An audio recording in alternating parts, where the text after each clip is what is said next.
A gente pode tentar imaginar a sensação de estar amarrado à ponta de um prédio de quase 30 andares, que, na verdade, não é um prédio, é uma bomba meticulosamente controlada, cheia de milhares de toneladas de combustível super gelado.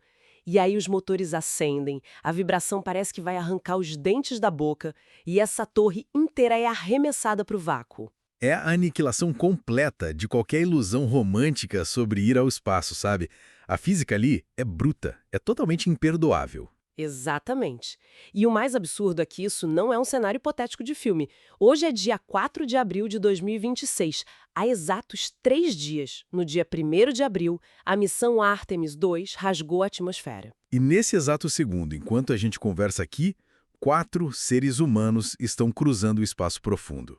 É a primeira vez em mais de 50 anos que a humanidade está a caminho da Lua. É de arrepiar. E para tentar entender o que realmente está acontecendo dentro daquela nave agora, nós mergulhamos em uma pilha colossal de documentos para este nosso mergulho profundo. Reunimos comunicados oficiais da NASA, da Agência Espacial Europeia, a ESA. Sim, e a gente cruzou tudo isso com relatórios independentes da Planetary Society, fomos vasculhar os manuais de engenharia da Airbus, Nossa, e que manuais densos, né? muito densos. E também dissecamos artigos do laboratório Lincoln do MIT sobre transmissão a laser e várias análises acadêmicas. O que essas fontes mostram muito claramente é que o objetivo aqui não é só ir lá e fincar uma bandeira. De jeito nenhum. A missão do nosso áudio hoje é desconstruir a máquina, entender a sobrevivência biológica lá dentro e mapear como essa tecnologia toda muda o futuro. Então vamos começar pela força bruta que tirou a cápsula do chão, a fundação da Artemis 2. Bom, a gente precisa falar do foguete Space Launch System, o famoso SLS. As fontes detalham que essa versão específica é o Bloco 1. Sim, eu vi bastante esse termo. O que significa bloco 1 na prática? É puramente jargão de engenharia. Significa que é a primeira configuração de um sistema feito para evoluir. Ele vai ser atualizado nas próximas missões para carregar coisas ainda mais pesadas. Entendi, mas olha, mesmo sendo a versão inicial, a escala é inacreditável. São 98 metros de altura e 8,8 milhões de libras de empuxo. Isso é uns 17% a mais de força do que o Saturno V da época da Apollo. É uma potência absurda. E o que é fascinante aqui é como eles conseguem isso. O foguete mistura propulsores sólidos laterais com 4 motores principais, que são os motores RS-25. E aqui entra um ponto que me deixou genuinamente confusa. Esses motores são remanescentes do programa do ônibus espacial, não são? Tem motor ali que já voou no Atlantis. Sim, motores dos anos 80 e 90. Pois é, por que a NASA está reciclando motores antigos em uma missão bilionária agora, em 2026, em vez de criar algo totalmente novo? Olha, o instinto natural das pessoas é achar que o novo é sempre melhor ou mais seguro. Mas, quando falamos de engenharia de risco extremo, previsibilidade estatística vale ouro. Ah, então é uma questão de confiança nos dados que ele já tem. Exatamente. Esses RS-25 acumularam milhares de horas de voo e telemetria real. Eles provaram que, sob estresse extremo, eles não explodem. É uma gestão de risco calculada. Mas, claro, eles não pegaram os motores antigos e colaram no foguete novo. A parte interna foi toda refeita. Eles operam a 109% da... Espera, 109%. Matematicamente, isso soa como se o motor fosse simplesmente derreter. E derreteria, com certeza, se a gente estivesse na década de 80. O 100% era o limite teórico daquela época. Hoje, com novas ligas metálicas, peças redesenhadas e controladores de voo modernos, a NASA extrai mais força física sem desintegrar a câmara de combustão. O computador hoje é 20 mil vezes mais rápido que o da Apollo, ajustando tudo em milissegundos. Uau! Então eles deram um cérebro novo para um músculo testado. O painel é um cockpit de vidro totalmente digital agora. Isso mesmo. Tudo para a cápsula Orion, que a tripulação batizou de Integrity, que viaja grudada no módulo de serviço europeu, o ESM. E esse módulo é construído pela Airbus, para a agência europeia, a ESA. As fontes descrevem que esse ESM é como se fosse a mochila de sobrevivência e a sala de máquinas, ao mesmo tempo. Ele tem asas solares gigantescas. Sim, com 15 mil células solares cada uma. É muita coisa. E ele carrega toda a água, o ar e a propulsão. São 33 motores só no SM, incluindo outro motor antigo do ônibus espacial. É como se a parte da frente fosse um cockpit americano e a parte de trás fosse o tanque de oxigênio europeu. É uma analogia perfeita. Acabou aquele projeto nacionalista da Guerra Fria. A Artemis é inerentemente internacional. E toda essa potência bruta não serve para nada sem os humanos no controle. Com certeza. A tripulação já entrou para a história. Temos o comandante Reed Wiseman, o piloto Victor Glover. E a especialista de missão, Christina Koch, que tem o recorde feminino de voo contínuo no espaço. Sem esquecer do especialista Jeremy Hansen, que é canadense. Sim, primeira mulher, primeiro negro e primeiro não americano a ir tão longe. E eles já começaram a trabalhar cedo. Na órbita terrestre alta, o Victor Glover assumiu o modo manual da cápsula. As famosas operações de proximidade, ou Prox-Ops. Isso. Ele pilotou uma nave de 25 toneladas até ficar a uns 9 metros do estágio superior descartado, o tal do ICPS. Que é basicamente um motor de empurrão final que virou peso morto. A Orion ficou flutuando ali perto daquela carcaça gigante. E só depois disso eles fizeram a injeção translunar, com o motor queimando por quase 6 minutos para escapar da Terra a 40 mil quilômetros por hora. Mas, sério, eu preciso perguntar. No mundo de automação, onde foguetes pousam de ré em balsas, por que gastar combustível voando no manual perto de um lixo espacial? Se a gente conectar isso ao panorama geral, a automação é ótima até um sensor falhar. E a Artemis 2 não é só um voo ao redor da Lua. A próxima missão, a Artemis 3, vai exigir que a Orion acople com môdulos comerciais enormes. Ah, como a Starship da SpaceX ou a Blue Moon? Isso. Então, voar manualmente agora constrói memória muscular operacional. Pilotar no vácuo é estranho, não tem resistência do ar. Um toque no propulsor e a nave continua deslizando para sempre naquela direção, a menos que você freie com um jato oposto. É verdade, o cérebro precisa sentir essa resposta no manche para não causar um desastre na hora de acoplar ela na frente. A intuição humana é a redundância final. E eles estão sob uma pressão enorme. E não é nada glamuroso lá dentro. Nem um pouco. Eles vão passar 10 dias dentro de um espaço do tamanho de uma van. E os relatórios sobre a vida a bordo mostram que é tenso. A biologia humana odeia a falta de gravidade. Tudo entra em colapso, inclusive o encanamento. Pois é, o drama do banheiro logo no primeiro dia. Uma luz de alerta piscou porque o ventilador do sistema de gerenciamento de resíduos travou.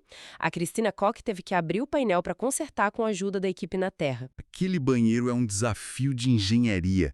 Ele é 65% menor e 40% mais leve que o da estação espacial. Mas as fontes dizem que é absurdamente barulhento, né? Requer proteção auricular para usar. Sim, porque sem gravidade, você precisa de um fluxo de ar constante e violento para puxar os resíduos para os compartimentos. Se o ventilador parar, o plano B seria usar sacos de coleta amarrados ao corpo. Imagina o clima na nave se eles tivessem que usar sacos por 10 dias. E além do banheiro, tem o risco de tempestade de radiação solar. Eles precisam criar abrigos no meio da nave. Eles usam suprimentos, sacos de água, qualquer coisa para fazer um bunker na área de maior blindagem, bloqueando partículas que destroem o DNA. E falando em DNA, a gente não pode esquecer do experimento médico Avatar. A tecnologia de órgão em um chip é fascinante. Como funciona isso exatamente, para quem está ouvindo e tentando visualizar? É biologia miniaturizada. A engenharia cria blocos de polímero flexível do tamanho de um pendrive. Dentro, tem canais microscópicos forrados com tecidos celulares vivos da própria tripulação. Fluidos passam por lá imitando o fluxo sanguíneo. Então eles testam os efeitos da radiação e microgravidade nessas células reais. Mas olha, eu vou fazer de advogado do diabo. Banheiro quebrando, risco de câncer, tempestades solares. Robôs não fariam essa ciência toda de forma mais barata e sem risco de vida? É um ótimo ponto, mas as fontes mostram por que os humanos ainda estão lá. Robôs operam com atraso de comunicação. Da Terra para a Lua, a luz leva mais de 1 segundo. Pilotar um braço mecânico de longe deve ser um pesadelo. Quase impossível se for algo improvisado. Um robô não ia conseguir diagnosticar um problema aleatório no banheiro, improvisar uma ferramenta, abrir o painel e consertar. A flexibilidade humana no espaço ainda é muito superior. Adaptação em tempo real. E falando em tempo real, enquanto eles consertam painéis e testam os chips, os dados precisam voltar para a Terra. E a NASA aposentou o rádio antigo da Apollo, né? Adeus para as antenas banda S. A comunicação agora é ótica, o sistema O2O, focado em transmissão a laser. Eles usam terminais chamados mascotes, desenvolvidos no MIT. O sinal transmite vídeo em 4K lá do espaço profundo a 260 megabits por segundo. Recebido no Novo México e na Califórnia. É uma banda larga interplanetária. E a analogia das fontes é incrível. É como tentar acertar o centro de uma moeda em movimento com um apontador laser enquanto se está andando de montanha-russa. Como eles estabilizam esse laser numa nave vibrando tanto? Tudo se resume ao gimbal, o suporte. Ele não só gira, ele usa acelerómetros minúsculos que leem qualquer vibração da nave em frações de segundo e contra-ataca os movimentos mecanicamente. O espelho do laser fica literalmente paralisado em relação ao alvo na Terra. Uau! Mas até esse sistema tem um ponto cego. Vai ter um blackout total de comunicações quando a Orion passar pela face oculta da Lua. Sim, a rocha lunar, as montanhas, vão bloquear tudo. O laser não penetra a rocha. Durante 41 minutos, não vai ter rádio, não vai ter vídeo. A tripulação vai estar isolada das outras 8 bilhões de pessoas. Deve dar um frio na barriga gigante. É o maior teste para os sistemas autônomos da nave. Não tem como o Houston avisar sobre um vazamento ou incêndio. Eles estarão totalmente por conta própria. Mas, pelo menos, não estão sozinhos no sentido de cargas. O foguete também levou os satélites pequenos, os CubeSats. Ah, sim. Várias agências aproveitaram a carona. E o destaque nas análises foi o satélite Athenia, da Argentina. Desenvolvido pela CONAI. É um modelo de 12U. Só para quem não conhece, o U é um cubo de 10 centímetros. Então, 12U é mais ou menos o tamanho de uma mala de mão pequena. E a ideia é testar blindagem de radiação e uso de GPS bem longe da Terra. E eu adorei o trocadilho mitológico. A missão americana é Ártemis, a deusa da lua e da caça. E a Argentina manda Atena, a deusa da sabedoria, representando uma aliança de inteligência e estratégia navegando junto com a força bruta. E tudo a baixo custo é democratização do espaço. Se o GPS terrestre funcionar na órbita lunar, naves futuras vão navegar sozinhas sem congestionar as antenas da NASA. Exatamente. A inovação está em todas as partes. Mas o maior desafio físico ainda está guardado para o final. A passagem lunar é dia 6 de abril e a volta para casa não é simples. Pois é. Toda aquela energia usada para acelerar a 40 mil quilômetros por hora vai se transformar em um calor infernal. A cápsula não pousa como um avião. Ela entra num paredão de ar. O atrito converte a velocidade em calor. O escudo térmico tem que aguentar quase 2.760 graus Celsius, 5.000 graus Fahrenheit. É mais quente que o magma de um vulcão. E a NASA alterou a trajetória do plano original. Eles vão fazer uma reentrada em saltos, ou skip re-entry. Por que mudar isso bem agora com a tripulação a bordo? Porque na missão anterior, a Artemis 1, que foi sem tripulantes, o escudo térmico sofreu uma erosão além do previsto. A descamação do material ablativo foi muito agressiva. Então eles precisam dissipar o calor aos poucos para proteger os astronautas. Isso. A nave mergulha na atmosfera, perde um pouco de velocidade, aí a própria aerodinâmica faz ela subir de novo. É como pegar uma pedra achatada e jogar num lago para ela quicar na água. A mesma física. Ela mergulha no ar denso, ganha altitude de novo, esfria um pouco naquela região rarefeita e aí sim faz o mergulho final. Tudo isso para garantir um pouso mais seguro perto de San Diego. A precisão exigida é impressionante. Mas aí, para quem acompanha a gente, fica sempre a mesma dúvida. Por que se importar com isso tudo? Por que gastar tanto dinheiro com pessoas voando num trailer espacial? Estamos criando a base para uma presença sustentável.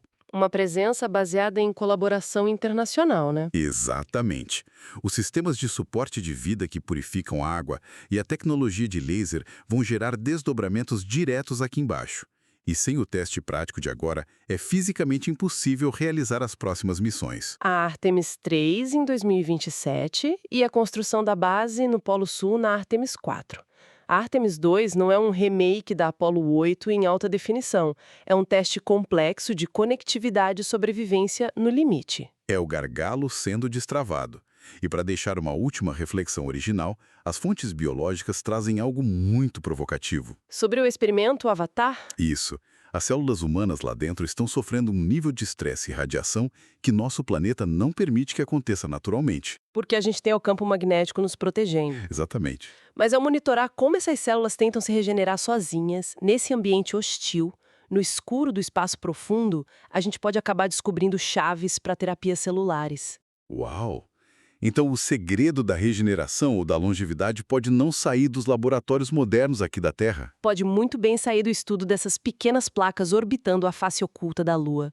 O estresse extremo gera adaptação mais rápida. Deixar o conforto do planeta para entender como curar o próprio corpo. Fique essa reflexão incrível para todo mundo que escutou nossa análise. É a humanidade construindo a fundação tijolo por tijolo. Obrigada a todos e até a próxima!